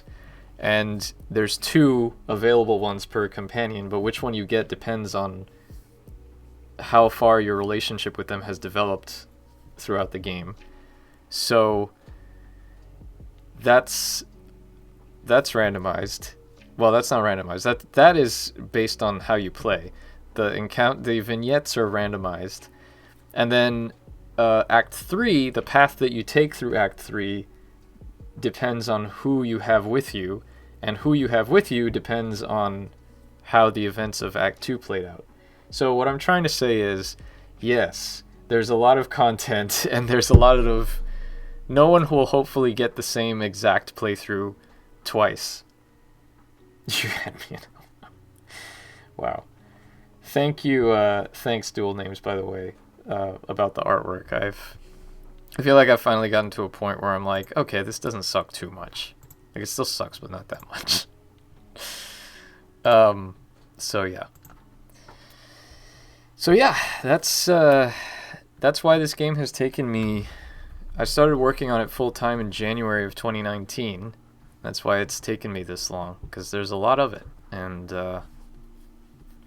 there's a lot of variety and stuff. So, but I'm pretty happy with how it's turning out. I've pretty much got all of the finalized dialogue in Act 1 so far, and playing through it is nice because it feels like an actual game. I don't think Lamplight's artworks... Oh, thanks. I didn't think it sucked as a whole, but there was definitely, like, a few places, especially in Case 5, where I, like, definitely started cutting corners, and you can tell. So they're not all perfect. My main thing is keeping consistency. I mean, they're never always going to be perfect, obviously. And yeah, animating has been, especially animating in higher resolution, has been a lot of fun. It's been a fun challenge. I especially like doing the close-up cutscene stuff, which actually there's one cutscene that I've been meaning to do for a while that I have to figure out and do because it's pretty important. So that's something else. Maybe I'll do that on stream at some point. The door animations were awesome. Thanks. I think comparing Rosewater to any of the Ben Jordan games is a huge step up. Well, I would hope so, considering that the last Ben Jordan game came out 10 years ago. I mean, I appreciate it, don't get me wrong, but also it's funny because it's like, yeah, I made those games over a decade ago. I started making those games over a decade ago, so if my art skills haven't improved since then, I'd be very concerned. It'd be kind of hopeless, really.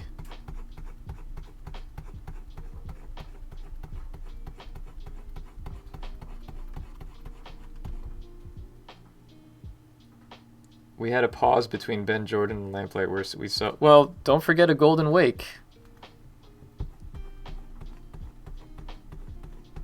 A Golden Wake was all me.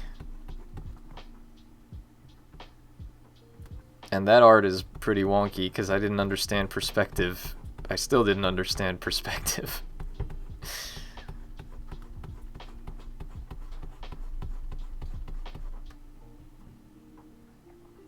But that was before... Yes.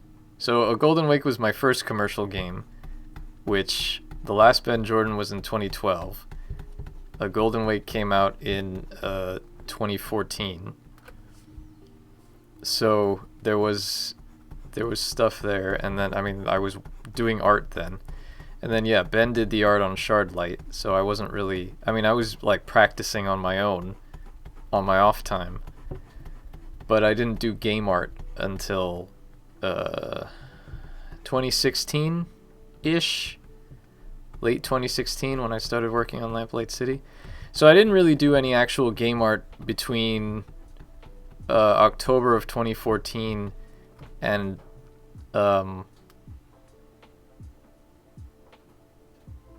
about... no, wait, hold on. I already had... When did I start working on Lamplight City? I think I definitely had started working on Lamplight City already by summer of 2016, because I remember that's, like, summer of 2016 was when I had the first, like, vertical slice of the prologue done. So basically I didn't do any game art in 2015. Let's just say that. We'll call A Golden Wake your Picasso period. Okay, sure.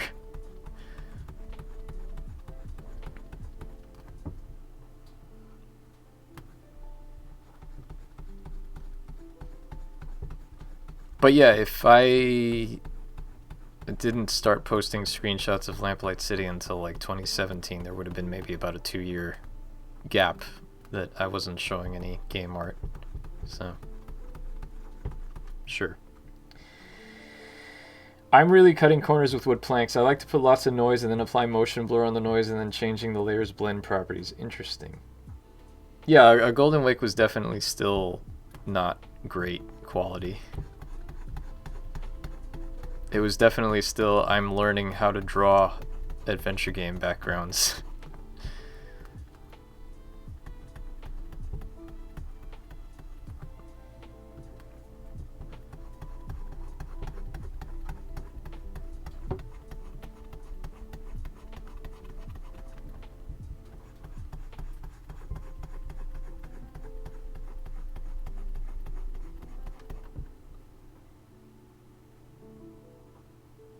Well, that's good. Big fluffy rogues are great to hide planks. Yeah, I mean, like I said, Lamplight City was the first game that I did art for where I was like, okay, this looks okay. And Rosewater is the first time that I'm like, okay, yeah, this looks good. So if I ever get to the point where I'm like, oh man, this looks great, that's when you know that I've sold out and I've become an asshole. So if I ever say that, that's your warning sign.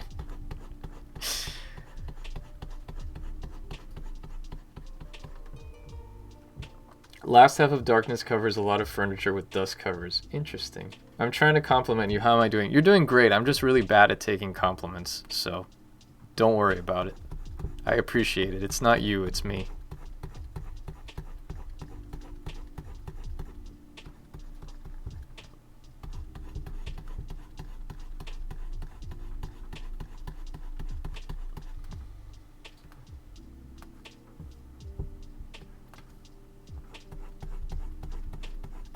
Alright, I just realized it's a little after 3, so I'm going to finish doing these boards and then I'm going to call it a stream, so I'll probably just be streaming for another 10 minutes or so.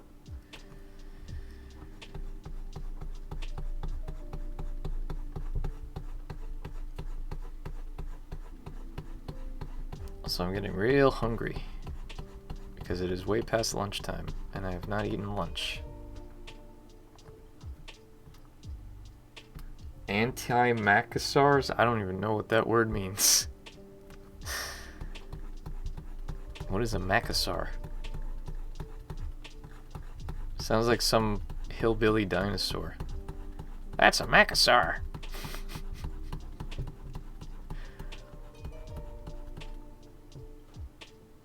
Maybe just make text adventures going forward. Are you kidding me? I can't.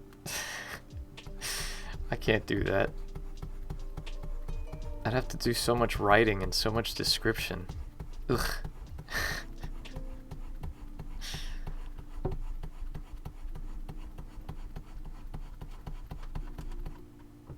Or make the game very dark. That works too. I do want to do like a spooky gothic horror game at some point. That's one of the ideas that I have bouncing around in my head. So I could do it for that. I could just make the whole thing in darkness.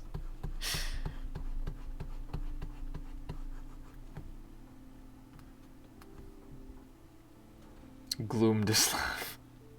There won't be any doors to animate. That's right.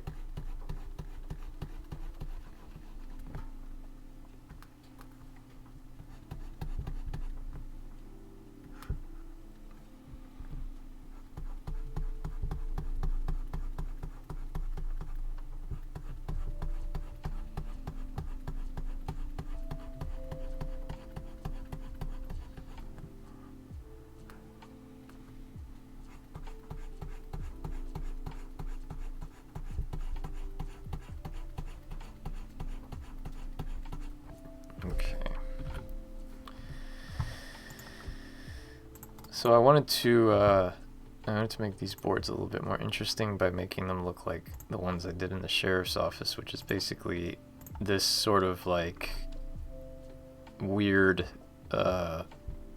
thing that's happening here. But I don't really know how to do that. Well, I guess I know how to do that because I did it here. I didn't put any texture on these boards. I just made them have like funky edges. So let's do this. Anti-macassar, a small cloth placed over the backs of chairs used to keep macassar hair oil off the upholstery. That is very fancy. That sounds very like fancy Victorian to me. Oh no, there's macassar on my couch. How did I was gonna say delightful, but it's not delightful. How dreadful. Ugh. Disgusting. Filthy. Ribbled. Sorry, that was a bad accent.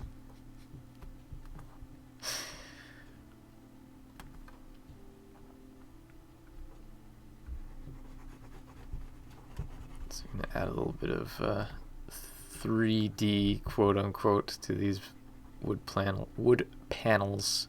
I can't speak today for some reason. It's probably the hunger.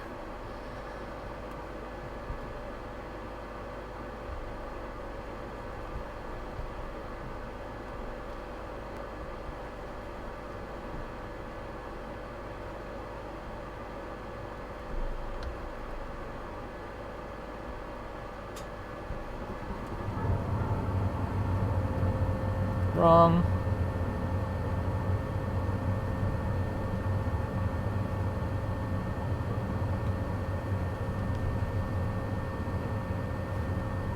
Nope.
Ah!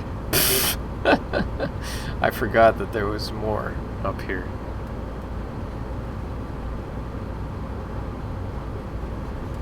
I mean, I forgot it was possible to go beyond the frame.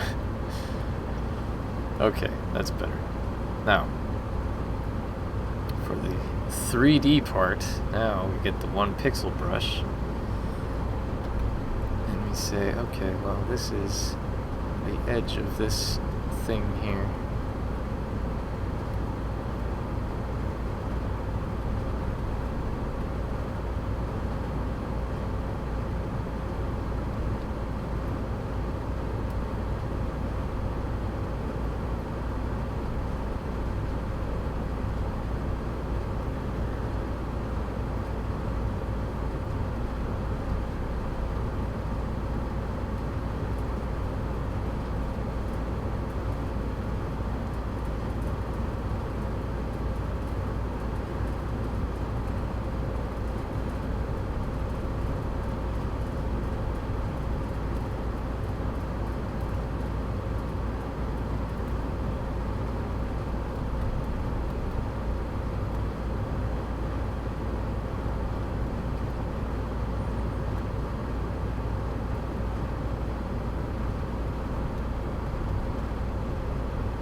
Well, I'm going to come back to this later.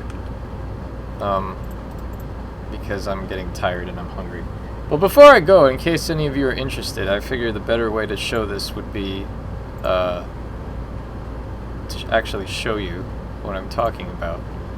Let's see if I can go ahead and do a little sample here of what I mean by...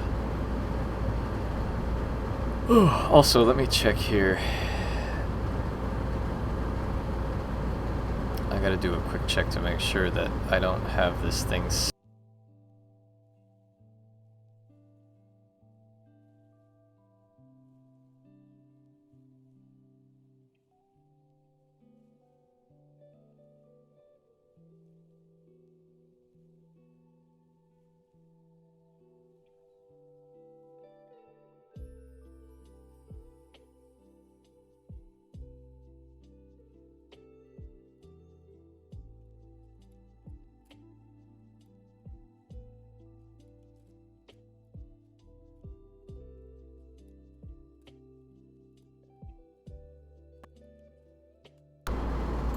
Check, check. There we go. When did my microphone die?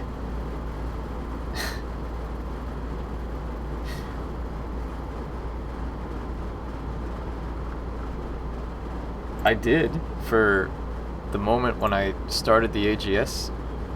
Yeah, that's weird. Does AGS kill my microphone?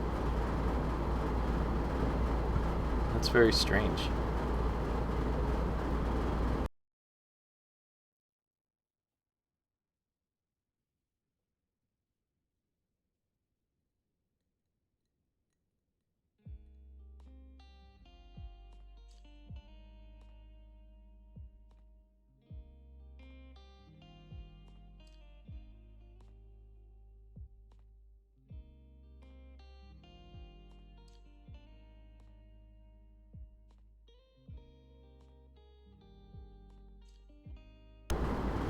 Check, check. Yeah, for some reason when I start up the game, my microphone stops. That's weird. That's real weird. AGS is killing my mic, but not the background music. Why is it killing my mic? I don't understand. Anyway, let me check something real quick here, just to make sure that, where's my encounter script? Here we go.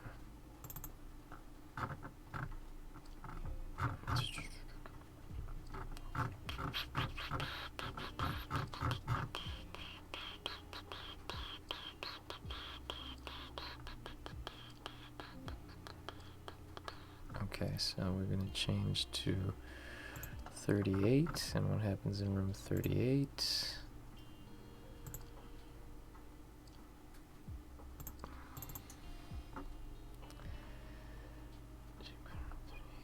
Ah, there we go. Okay, so I do have that set. Alright, that makes sense. Okay, so anyway, what I was saying was, before I go, I'll show you a little sampler of what I'm talking about with regard to the randomization and the different amount of content. So if we go to Act 2, which is on the wagon. Set option, don't kill my audio, please. Yes. Let me shut off the hip hop radio beats so that it doesn't clash with the game audio. Not that there's a ton of game audio, but it's some game audio. Alright, so this will be my journal entry for the start of Act 2. Yippee! This is something that's happening. Now we gotta wait for the wagon to go across the screen.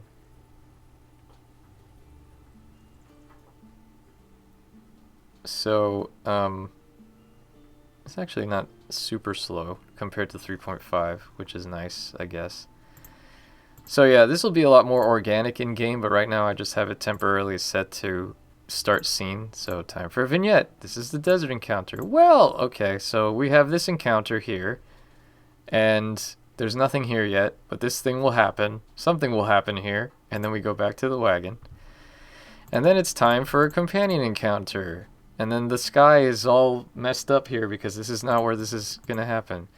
So then we have, oh look, there's this. Okay, well there's this, this is a thing. So now stuff happens here, but it's not coded in yet because I haven't written it. And then we have another encounter. Oh look, it's, everybody's weird. And, oh look, here's a thing. Oh no, he fell in the river. Oh no. Okay, so that's enough of that. That's to give you an example there of one possible playthrough, right? So now we'll go to... We'll do this again. That's production ready, I'll say. So we go through this again. And, herpa-derpa-derp. I really should add a cutscene skip to this because having to sit through it every single time is kind of annoying. Oh, thank you, A Maple Mystery. That's done with Squirrels Reflect. Alright, so now we start our first desert encounter. Oh look, it's well again. So on this playthrough we would have gotten the same one. Great. But now we have the Jake encounter. And what's this? Let's go this way. Oh look, it's a different scene.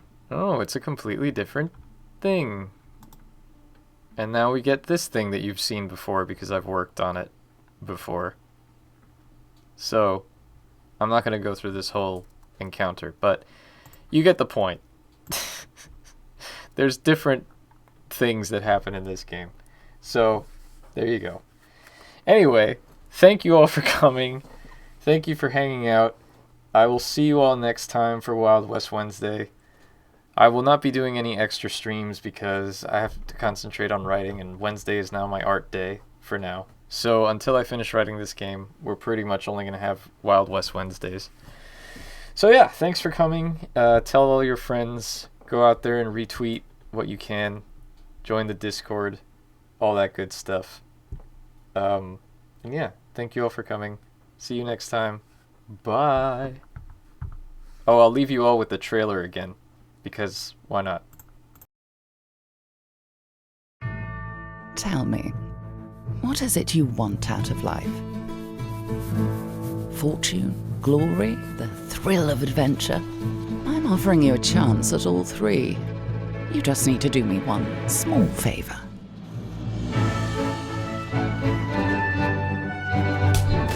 You've Something of a reputation, you know. Clever, resourceful, maybe a little dangerous. I do hope that's accurate. The path won't be straightforward. You'll encounter obstacles along the way, perhaps even some other dangerous people. You'll need some help, but I assure you the rewards far outweigh the risks. You will be richer than you ever thought possible, if you can deliver.